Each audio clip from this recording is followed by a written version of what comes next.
Hola a todo el mundo. Una nueva entrega del Diario de Pastoreo es lo que hoy os voy a servir en el buffet del podcast Dani Cultura, que es este que estáis escuchando ahora mismo. En este capítulo, como es costumbre en este diario, me apoyo en dos audios grabados in situ allí, en el puerto de acogida veraniega de las ovejas merinas trashumantes que tanto me han enseñado, que tantas aventurillas me han permitido disfrutar y sobre las que hoy, precisamente, hablaremos en concreto, a pesar de tener una máxima allí arriba en el puerto. Las ovejas son el centro de todo, sin embargo, son lo de menos. Así que, sin más dilación, empezamos.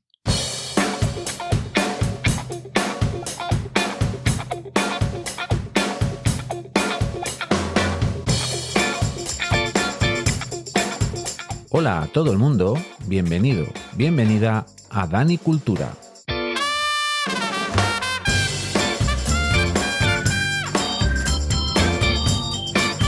El podcast que, con una visión permacultural, va a tratar diferentes temas que seguro que te van a interesar.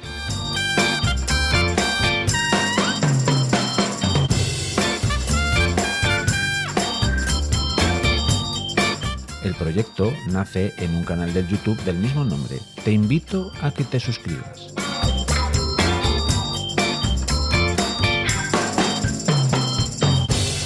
Espero que estéis muy a gusto y vamos allá.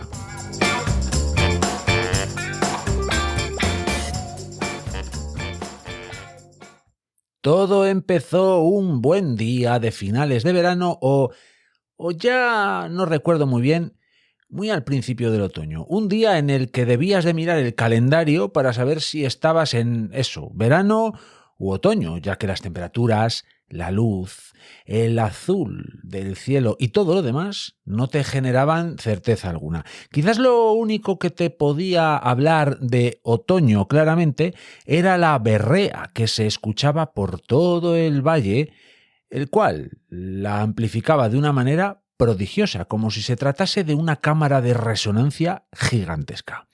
El caso es que, como siempre que iba a ver al equipo pastoril, bien temprano, pero con el día ya dispuesto, aparcaba el coche debajo de un nogal buscando cierta protección durante unos días, los habituales 3 o 4 días en los que iba a estar allí. Bajo la mochila, bien llena, con ropa de recambio, el saco, una manta, una hogaza de pan horneada el día antes en casa, los prismáticos, una libreta para anotar ideas peregrinas que van brotando en mi mente y más en aquel lugar propicio para la meditación tranquila. En fin, procedimiento habitual. De seguido, saco el palo de avellano con el gancho de pastor que ya me acompaña siempre y que fui tallando a medida, precisamente, a las puertas del chozo que está a 3/4 de hora más arriba con respecto al nogal en el que buscaba cierta protección. Mochila al hombro, palo en la mano, cierro el coche y de repente aparece a la vuelta de la esquina de esa calle, la última antes de llegar a las eras del pueblo, y donde vi por primera vez a las ovejas de este rebaño varios meses antes, aparece a toda velocidad un viejo conocido para mí, uno de los más activos y guapos de los habitantes del pueblo. Apareció Tizón. ¿Quién es Tizón? Tizón es un perro. Más concretamente es un border collie, que por su raza podría indicar que algo tiene que ver con el rebaño protagonista de este diario de pastoreo, pero no. Tizón, el único interés que tiene del rebaño es saber si las perras forasteras del rebaño han entrado en celo, si puede jugar con algún que otro can también del rebaño y, por supuesto, comer y mimos. Pero ese día descubrí otra obsesión del bueno de Tizón. Mientras me colocaba bien la mochila, palpaba la vara de avellano buscando en ella cierta complicidad, como cada vez que voy al monte. Tizón me vio y vino a ver qué se cocía en su pueblo. A mí los perros me gustan y suelo tener buena relación con ellos. Ese día, en lugar de ir por el camino que subiendo va a dar directamente al chozo, daría un rodeo, atravesando las eras, dejando atrás las sebes y tratando de encontrar una buena ubicación para la cámara de fototrampeo que también formaba parte, en aquella jornada, de mi equipaje. La cuestión aquí, que aparentemente era algo absolutamente inocente, es que, en medio de mis banales preparativos de cara a iniciar el paseo en busca de mi destino y dada la insistencia de Tizón por llamar mi atención, a la postre veremos que efectivamente tuvo toda mi atención, decidí, pobre de mí, lanzarle una piedrecita para que fuera a buscarla y, llegado el caso, me la devolviera. Fue justo aquí donde descubrí otra de las obsesiones de este guapo habitante del pueblo. Efectivamente, el bueno de Tizón, que no lo he señalado antes, pero su pelaje, negro como la noche más oscura del valle, más cerrado sin luna en los alrededores, es el que le da nombre a tan prodigioso animal y, en efecto, me trajo la piedrecita buscando un nuevo lanzamiento. Mi gran amigo durante unas largas e intensas horas. Y yo, a los buenos amigos, les ayudo. Y Tizón lo que demandaba era un segundo lanzamiento, lo cual logró, efectivamente.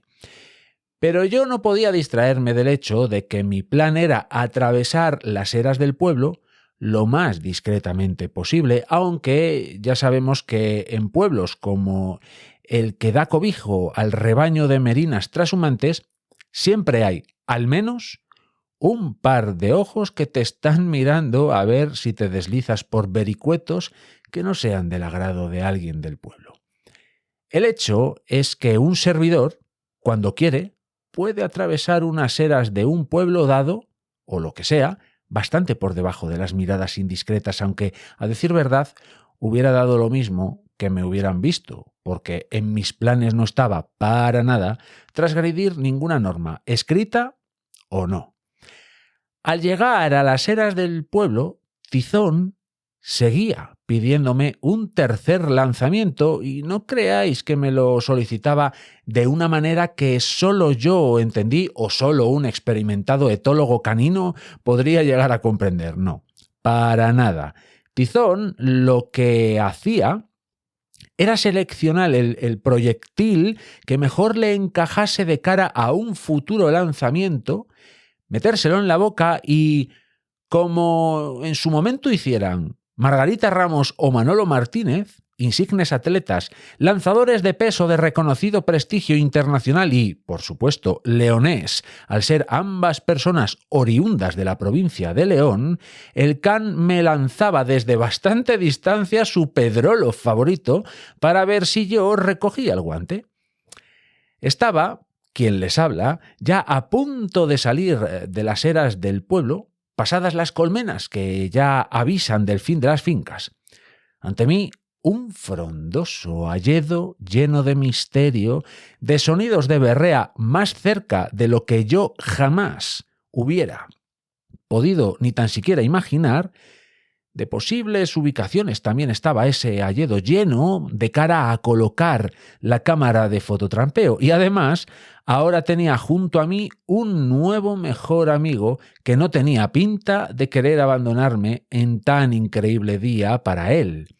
Tizón había atravesado la línea que marcan las colmenas y se estaba internando junto a mí en el hayedo, como digo, sin ningún indicio de querer darse la vuelta.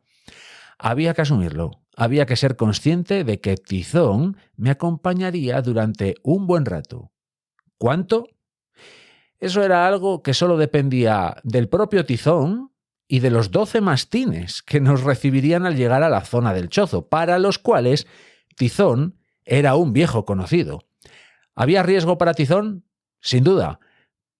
Pero yo le lanzase una piedrita de vez en cuando o no, parecía eso valerle la pena. Imagino que Tizón pensaría que solo se vive una vez, maldita sea. El caso es que después de colocar la cámara trampa, en un paso junto a un regato que, para las fechas en las que estábamos, finales de verano o principios de otoño, según nos apetezca o no mirar el calendario, aún llevaba una buena cantidad de agua, lo cual le sirvió a Tizón para aplacar su sed y a mí para refrescarme, comer un pedacito de pan que llevo siempre en la mochila como si de lembas, pan élfico se tratase, y poder compartirlo con mi nuevo mejor amigo Cánido.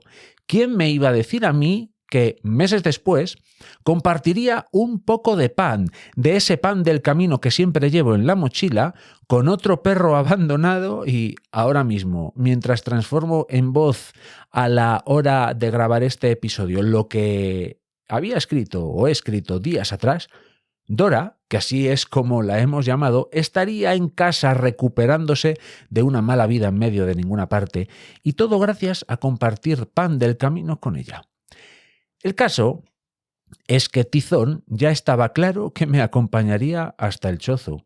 ¿Por cuánto tiempo? Solo él y los 12 mastines lo sabían.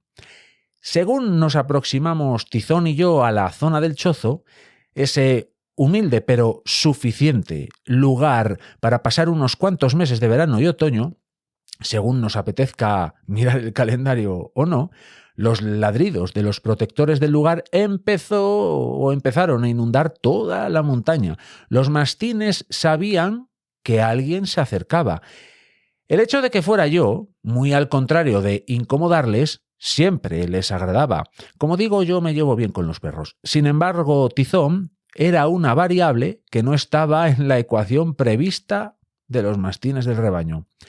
Tampoco estaba en la ecuación prevista de Susana, mi amiga, maestra y pastora de reconocido prestigio, que al escuchar toda esta historia seguramente se está riendo, cosa que también hizo al verme aparecer con Tizón aquel día. Yo me había sentido especial, pero por el hecho de haber sido elegido por Tizón, pero la realidad es que hay muchas historias en todo el valle de cómo Tizón sigue a muchas y muchos senderistas durante kilómetros y kilómetros, mendigando un buen lanzamiento de piedrecita. Ese día el rebaño salió conducido por Ignacio, y yo, para no forzar la situación con Tizón, las ovejas y los mastines, me quedé con Susana en el chozo preparando cercados y haciendo algunas que otras cosas cotidianas, como por ejemplo mirar las montañas, disfrutar del sol y de la natura en su más pura esencia. A media tarde, entre dos peñas bien altas, dos figuras pequeñas aparecen al fondo. Oye, Susana, creo que vienen dos personas corriendo por allá arriba, ¿eh? Efectivamente, pasados unos minutos, dos chicos, bien delgados, bien en forma y bien beneméritos, llegan al chozo. Hola, sí, somos guardias civiles y estamos siguiendo el trazado de una carrera de montaña para ver que todo esté bien. ¿Nos podéis llenar las cantimploras? Como para estar haciendo maldades en el monte, pensé yo. Así que les llené las cacharras, pero con una única condición. Así soy yo, poniendo condiciones a la Guardia Civil. Ellos iban en dirección al pueblo y pensé que podían hacerse los beneméritos atletas muy amigos de Tizón, y de esta forma que el can llegase a su legítimo hogar. Mi plan parecía estar surtiendo efecto. Una piedrecita aquí y allá hizo que Tizón prestase atención a los guardias y, al bajar, les siguió. Pero no lo suficiente. Parecía ser que yo a Tizón no solo le daba unos buenos lanzamientos de piedra.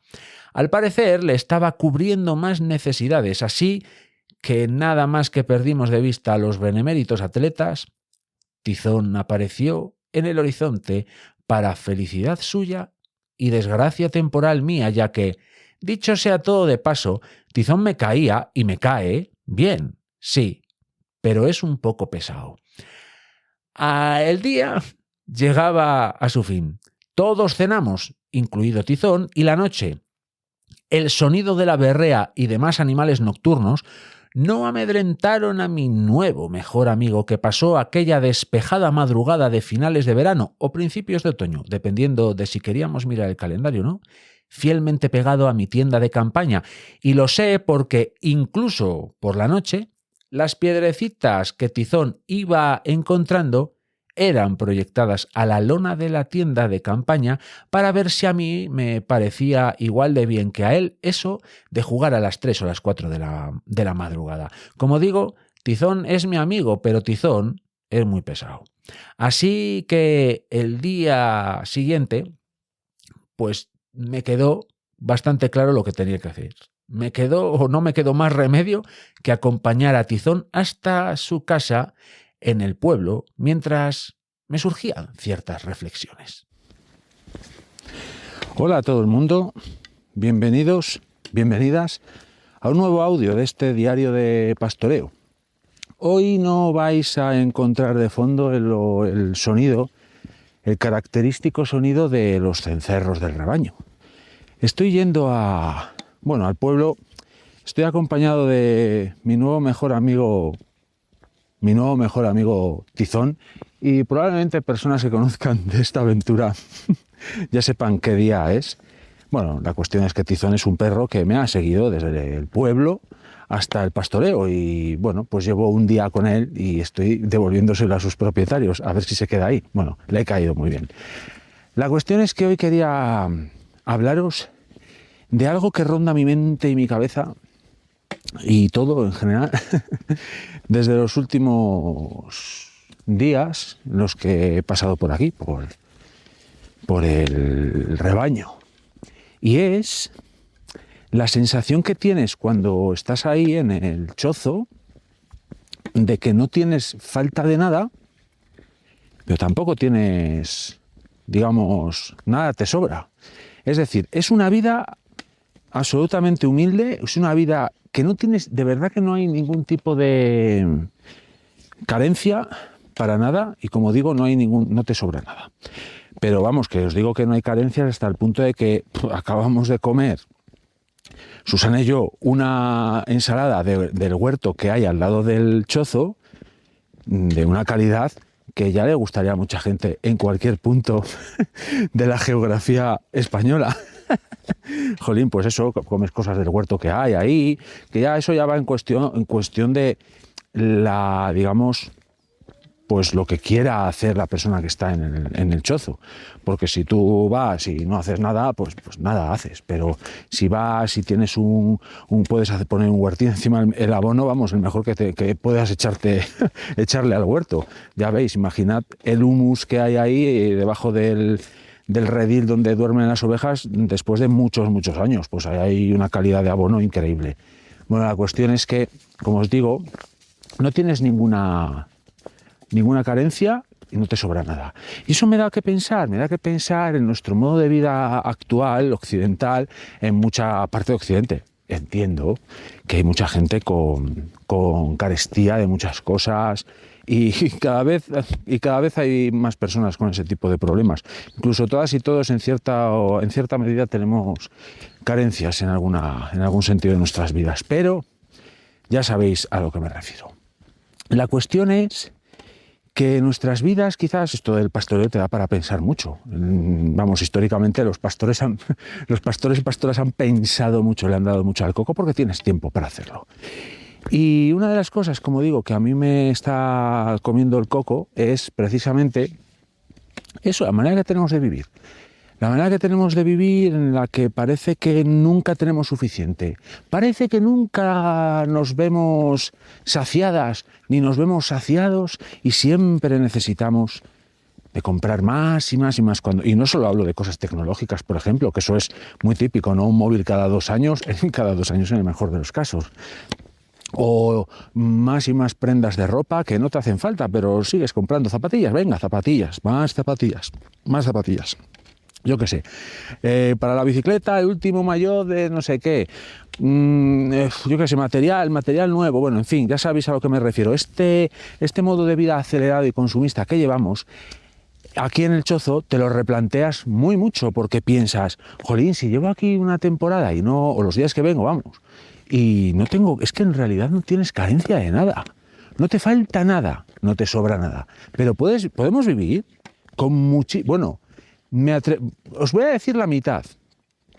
Con la mitad de lo que vivimos a día de hoy, podemos sobrevivir Vamos, pero bueno, soy bastante prudente y bastante conservador a la hora de decir esto.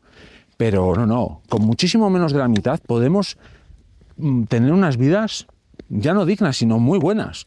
Entonces quizás deberíamos de replantearnos un poco la manera que tenemos de vivir todas y todos. Y aquí en el Chozo, pues efectivamente te das mucha cuenta de esto que os estoy diciendo, porque como os digo, no hay carencias, para nada, pero tampoco nos sobra nada. Y aún así tenemos una vida fantástica ahí arriba. Buena conversación, buena comida, buena compañía y encima espectáculos naturales de primer orden, porque ahora mismo alrededor mío se está generando una buena berrea entre varios ciervos venados, ciervos macho, y están dando unas buenas voces. Así que, como os digo, echarle una pensada a esto. ¿Podemos vivir con menos? Yo digo, por supuesto. Así que de eso os quería hablar hoy en el Diario del Pastoreo. Y es que allí arriba, en el Chozo, si te deja tizón, te da tiempo para pensar y reflexionar sobre infinidad de asuntos.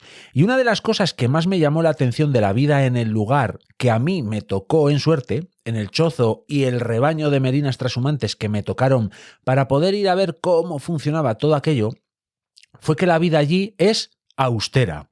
La vida allí no está plagada de bienes y servicios por todos lados. Sin embargo, tienes todo lo necesario para poder afirmar con rotundidad que no te falta de nada. ¿Podría decirse que sobra? Desde luego que no, pero faltar no falta. Comida, agua caliente, electricidad suficiente, techumbre, cosas que hacer, buenas conversaciones, risas y, si me apuras, incluso tienes un perro de compañía como es Tizón. Evidentemente, no voy a deciros ahora que allí arriba en el Chozo se puede hacer una vida plena todo el año y en todas las circunstancias. No estoy diciendo eso. No, porque entre otras cosas, ahora sé perfectamente que mientras grabo este capítulo, mediados finales de febrero, esa cabaña está rodeada por 1,5 metros de nieve. Sin embargo, a mí al menos me ha dado para reflexionar sobre nuestras vidas actuales en las que parece que nunca es suficiente. Siempre hay que buscar más y más. Y puede que si queremos que el mundo cambie, y cambie a mejor, deberíamos de empezar a usar más la palabra suficiente. Puede que la clave de todo no sea tener más, sino tener lo suficiente. Otra máxima o lema que yo mantenía allí arriba, aparte de que yo estaba desarrollando una suerte de pastoreo emocional con las ovejas, pero eso daría para un episodio monográfico hablando de eso, es que las ovejas, al menos en aquel lugar, son lo principal, sí, pero son lo de menos realmente. Son las que menos condicionan el estar bien, mal o regular allí arriba. Sin embargo, como digo, son lo principal y claro está, estás todo el rato con un ojo sobre ellas y creo que es justo hablar un ratín acerca de las ovejas. Hola a todo el mundo en un nuevo audio de este Diario de Pastoreo. Estaba pensando en hacer un audio y digo, yo creo que no he hablado específicamente de las ovejas. Pues las ovejas son unos animalejos bastante curiosos. Para ellas, ya os he comentado en algún episodio del podcast, que lo que es el rebaño lo es todo. El rebaño para estos bichos lo es todo. Por ejemplo, así cosas de comportamiento que son interesantes. La manera que tienen de situarse en el territorio es un poco un síntoma de cómo están. Bueno, todo esto también entenderlo como alguien que no tiene mucha experiencia en esto, pero bueno, lo he visto. Entonces la cuestión es que cuando el rebaño está muy extendido, se supone que están tranquilas, están relajadas, están comiendo, están bien, no tienen sensación de peligro. Cuando ellas tienen sensación de peligro o de estrés o lo que sea, se apelotonan, se ponen en rebaño muy cerrado. Al final son maneras de defenderse que podéis ver en todos los documentales de la 2 que hacen muchos ungulados en muchas partes del mundo. porque estos al final son domésticos, pero no dejan de ser unos ungulados. Estoy viendo ahora trotar una oveja por aquí descarriada. Estoy ahora mismo en la cola del rebaño, pues porque estamos bajando, y entonces estoy controlando pues que no suban. Por ejemplo, ahora es un claro ejemplo, porque son unas ovejas, las que estáis escuchando el cencerro, que están a toda velocidad corriendo, porque se han quedado rezagadas pues comen hojas, comen bellotas, comen muchas cosas. Pasto, por supuesto. Entonces, pues hay veces que se quedan, pues eso, pues no perdidas, pero ahí a su rollo de comer. Y cuando se dan cuenta que el rebaño está lejos, vamos chicas, cuando se dan cuenta que el rebaño está lejos, pues se agobian y echan a correr y se las ve en la cara. De hecho, estas que estoy viendo ahora se las ve agobiadas.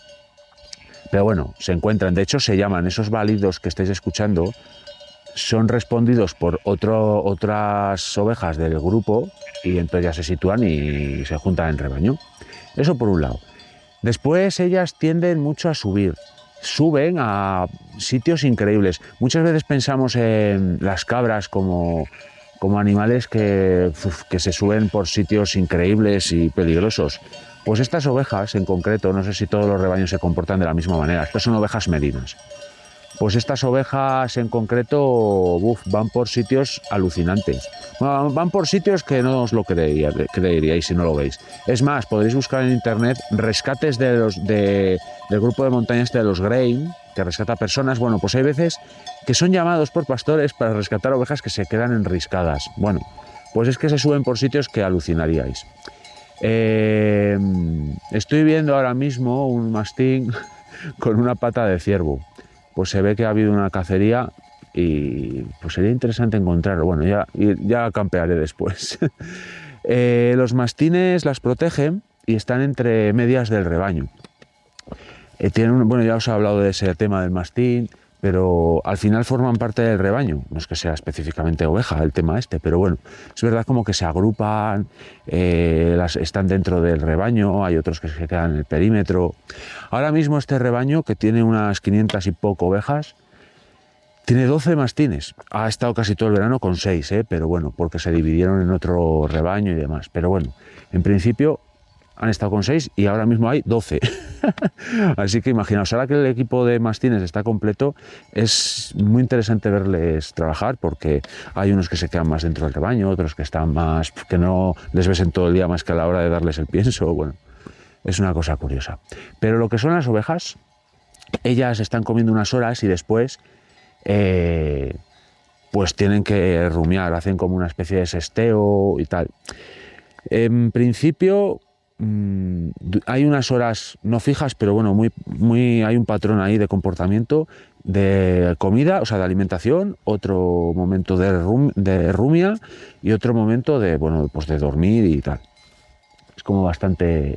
Hay diferentes horas, pero la cantidad de horas de comida, o sea, de comer, cantidad de horas de rumia y cantidad de horas de dormir es una cosa bastante parecida a lo largo del tiempo, de los días. ¿Qué más cosas curiosas he observado en estos ungulados domésticos que son las ovejas? Hemos hablado del tema de cómo se comportan en el rebaño, hemos hablado del tema de cómo se enriscan, que es que es increíble, es que no os lo podríais ni creer. Bueno, después hay comportamientos muy curiosos. Entre ellas hay veces que hay peleas, se dan cabezazos, es increíble también, se hacen a veces heridas por ese tipo de peleas. Bueno, pues supongo que tengan sus jerarquías y su historia, la verdad. Eso no lo puedo comprobar, o sea, no lo puedo observar, no lo he podido observar del todo, porque al final he venido pues 4 días contados aquí, ¿no? Pero sí es verdad que yo creo que tienen una especie de pequeña jerarquía. Bueno, de hecho hay una oveja muy mayor, muy vieja ya, que le cuesta, bueno, no es que le cueste caminar, porque también se enrisca y demás, pero bueno, va a otro ritmo. Y esa, por ejemplo, a esa oveja la siguen muchísimo. La siguen muchísimo más que a otras. Entonces yo entiendo que haya cierta jerarquía o algo así dentro de estos animales, de las ovejas. Después hay veces que, bueno, ya os lo comentabas un poco por encima, pero ves claramente que se llaman entre ellas, o sea, es una cosa curiosa. Se llaman entre ellas, o sea, tienen una comunicación constante estos animalejos entre sí, la verdad. ¿Y qué más? Así cosas interesantes. Comen, como curiosidad os voy a decir que comen pienso de perro. Sorprendente, ¿verdad? A mí me lo pareció. Pues comen pienso de perro, de hecho hay que tener cuidado. No, bueno, que no lo controlen ellas porque si no comen el pienso de perro. Entonces, bueno, en fin, hay que tener cuidado con eso. Pero el pienso del perro lo comen, porque al final estos animales lo que pretenden, esto es muy grosso modo, pero las ovejas de lo que en realidad se alimentan es de microorganismos. Es decir, no es que se alimenten de hierba, que sí, evidentemente, ¿no? De vegetales y todo eso, por supuesto. Pero claro, el proceso de lo que pasa en el rumen y en todo ese sistema digestivo que tienen, que son poligástricas, tienen varios estómagos y tal, lo que hacen es como generar unos microorganismos, hay un equilibrio entre varios microorganismos que se alimentan de una u otra cosa. Pues unos se alimentan más de materia seca, otros se alimentan más de materia verde, más de proteína, tal, y ahí hay que tener un equilibrio. Por eso es interesante saber lo que comen. Si se alimentan más de materia verde, pues los microorganismos que tienen dentro del rumen, pues que se alimentan de esa materia más verde, más llena de nitrógeno, pues aumentan, y por contra pues disminuyen los que se alimentan más de carbono y disminuyen también los que se alimentan de proteína, y etcétera. O sea, esto va así, hay que tener un equilibrio. Entonces, ¿qué pasa? Que lo que finalmente procesa su aparato digestivo son esos microorganismos. O sea, es curioso, ellas se alimentan de microorganismos, pero claro, necesitan alimentarse de ese verde, de esa materia vegetal para producirlos, para que se vayan reproduciendo. Bueno, esto es un tema, el tema de la digestión y de la alimentación de las ovejas y de los animales domésticos estos en general, los ungulados, daría para, bueno, supongo que haya asignaturas muy importantes en veterinaria de esto, así que no os lo voy a explicar yo ahora en que llevo en 8 minutos, pero bueno, es una cosa curiosa que está bien que sepáis. Y nada, puede que este sea, no sé si será el último audio que grabe, pero porque, bueno, no sé, pero será de los últimos, porque ya esto ya toca su fin y bueno, ha sido una experiencia muy interesante. Así que espero que os esté gustando este diario de pastoreo y estamos en contacto. Chao. Y es que, en efecto, para las ovejas el rebaño lo es todo, y es algo que no nos aleja tanto de estos ungulados domésticos. Mirar a estos animales es algo que te lleva mucho tiempo, pero por puro placer de ver qué cosas van haciendo, porque si, en efecto, para ellas el rebaño lo es todo, y cuando desde lejos se ve el rebaño, puede entenderse todo ese conjunto de patas y lanas como un todo bastante monótono. Si se empieza a analizar lo que ahí pasa con ojos un poco más finos, y no estoy insinuando que yo los tenga, entonces ya la cosa cambia. Por ejemplo, mis compañeros, maestros y a la postre amigos allí arriba, Ignacio y Susana, me iban sirviendo de intérpretes de lo que iba ocurriendo. Que si se apelotonan es que están más nerviosas, que si van con la cabeza gacha, eso significa que van a empezar a sestear, que si por los andares aquella tiene algo en la pata delantera derecha, etcétera, etcétera, etcétera. Pero cierto es también que las ovejas son animales gregarios, y siendo sinceros o sincero contigo, querido y querida oyente, desde luego las ovejas no van a destacar por ser los animales más inteligentes del reino animal, no, pero ellas se van apañando y con los mimbres que tienen suelen entretejer bonitas cestas. Desde luego, lo que las ovejas tienen son patrones de conducta. Hay cosas que les sale hacer sí o también. Y una de las cosas que a quien narra esta historia más le sorprendió fue la tendencia que tienen para subir. Ellas tienden a subir, pero es que a los lugares a los que yo las he visto subir, creo yo que a los rebecos no les resulte fácil acceder. Algo sorprendente la primera vez que se ve, y algo que a los y las propietarias de los rebaños no creo que les permita tener los nervios tranquilos. Hay ocasiones en las que, cuando bajan todas de golpe por la razón que sea, que solo está en la templada mente de una oveja, piensas que más de medio rebaño va a despeñarse, pero sorprendentemente salen adelante y como que no ha pasado nada. Siguen a sus pastos, su ramoneo y sus cosas. Rutina de oveja, supongo yo. Y claro está, en base a sus patrones, sus usos y costumbres, por así decir, pues vas organizando un poco el día. Porque ellas siguen la regla del 8. 8 horas de dormir, 8 horas de comer y 8 horas de rumiar. Ya veremos cómo lo distribuyen, sí, pero ellas esto lo llevan a rajatabla y en función de las horas del sol van organizando el día.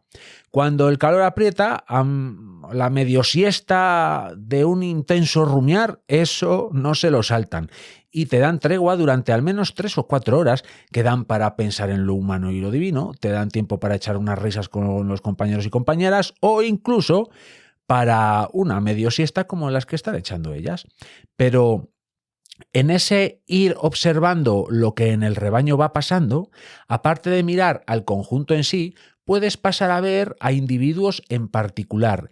Y ahí es cuando las ovejas van sacando sus facetas más cómicas o más inquietantes o, por supuesto, más sorprendentes. Ellas tienen sus jerarquías. Creo que es algo que está medianamente estudiado, pero a mí no me quedó dudas de que esto existe dentro del rebaño. Hay algunas ovejas que son un poco las cabecillas. Esto es algo que se aprecia de manera sutil. No esperéis encontrar ovejas marcialmente dominantes, no. Pero hay sutiles tomas de control del rebaño, por así decirlo. De hecho, había una oveja muy delgada, muy mayor, con la lana sin brillo, con muchos quistes a lo largo y ancho de su cuerpo y que evidentemente era muy reconocible. El hecho es que si ella tomaba una decisión, raro era el momento en el que las demás no la seguían. Sin duda, esa oveja anciana tenía cierta presencia para las demás, cierto peso. Supongo que dicha presencia la fue ganando durante años, batallando en medio del rebaño a cabezazo limpio. Porque eso ocurre, y el ruido de esos topetazos a veces te deja mal cuerpo, sobre todo por las protagonistas de la batalla en concreto, ya que piensas que un traumatismo cráneoencefálico es lo mínimo que se pueden llevar. Y otra de las cosas que, mirando a las amigas de manera individual, te llega a sorprender mucho es la manera que tienen de comunicarse entre sí. Las rezagadas, salvo causas de fuerza mayor, siempre son esperadas y llamadas. En eso, fíjate, creo que no superan. No dejan a las rezagadas salvo olvido o causa mayor. Entiendo que puede haber mucha casuística en todo esto. Imaginad la cantidad de circunstancias que un pastor o una pastora con años de experiencia ha podido llegar a observar. Pero yo también he visto cómo el rebaño no avanza por la sencilla razón de que una oveja, o 2 o 3, de manera individual, pues han decidido quedarse rezagadas sumidas en una suerte de placer febril ramoneando. Por ejemplo, un rosal silvestre comiendo escaramujos o ramoneando una escoba. Ves cómo esas ovejas están disfrutando de ese ramoneo. Lo notas, lo ves, sientes cómo esos cerebros tan sencillos y primarios están pensando: «Buf, ¿cómo me gusta esto?». Pero también ves, a lo lejos, cómo todo el rebaño está parado y no sigue el camino previsto. Da lo mismo lo que las empujes con los perros de careo. No siguen su camino. Y también observas, al menos quien nos habla así lo ha podido comprobar, cómo una oveja puede que con cierto rango dentro del rebaño, pero esto ya es cosecha mía, lo del rango, ves cómo empieza a llamar a sus compañeras que siguen sumidas en un febril y placentero ramoneo. A fuerza de insistir, las glotonas responden y acaban por llegar al grupo y por fin, para suerte de mastines, perros de careo y personas, con ganas todas de terminar el día, el rebaño prosigue su camino, esta vez sí, con todas las ovejas formando parte del grupo. Y con respecto al centro de todo, que es, nunca se nos olvide, que las ovejas coman, pues eso es todo un mundo. Para los y las más puristas, coged con pinzas eso que dije de que las ovejas se alimentan de microorganismos, ¿eh? Evidentemente pastan, ramonean y efectivamente comen pienso de perro, cosa que les gusta y les gusta muchísimo. Hay que tener cuidado con eso porque, claro está, como te despistes en la zona de los sacos del pienso, te la lían. Pero este oscuro y secreto placer de las ovejas nos habla de algo que es verdaderamente un tesoro en el reino animal: la proteína. La proteína es un tesoro muy codiciado por todos los animales y, de hecho, las glotonas rezagadas a las que tuvieron que llamar sus amigas para poder proseguir la marcha de todo el rebaño, es lo que hacían: ramonear, sobre todo escobas, plantas leguminosas, plantas con mucha proteína. Pero no hemos de dejar de lado lo de los microorganismos, ya que un sutil equilibrio de estos es lo que tienen en su interior los rumiantes en general. Dependiendo de la alimentación que tengan, así es la cantidad de un tipo o de otro de microorganismos que guardan en su aparato digestivo. Y realmente esto es algo apasionante que daría para monográfico, pero como resumen, a mí me parece algo muy similar, pero muy parecido al manejo de una compostera, de una buena pila nutritiva de compost. Si no guardas cuidado de equilibrar el aporte de una u otra cosa, entonces se genera, claro está, pues cierto desequilibrio que acaba dando problemas a la compostera. Pero en animales, en este caso ovejas, esos problemas se traducen en diarreas, posibles úlceras o infecciones que se pueden llegar a infestar de lo que se conoce como la bichera, es decir, gusanos. En fin, un lío que a la postre genera problemas de salud en la oveja, y eso precisamente es lo que no puede pasar.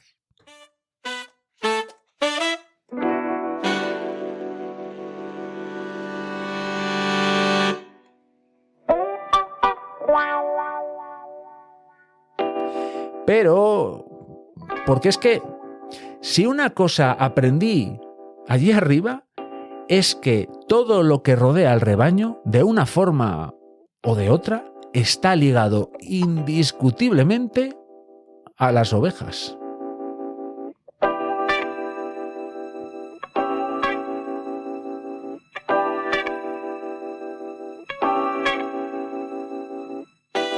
Desde el paisaje modelado durante siglos, pasando por la cultura campesina y pastoril de muchas zonas, sin obviar la presencia o no, por ejemplo, de buenas y sanas colonias de buitres, lobos, zorros u osos en la zona, que redundan en la salud de los ecosistemas, como la presencia o no de una economía de proximidad y cercanía que ofrezca productos de calidad extraordinaria. Sin embargo, y a pesar de todo, las ovejas son el centro de todo, sí, pero son lo de menos.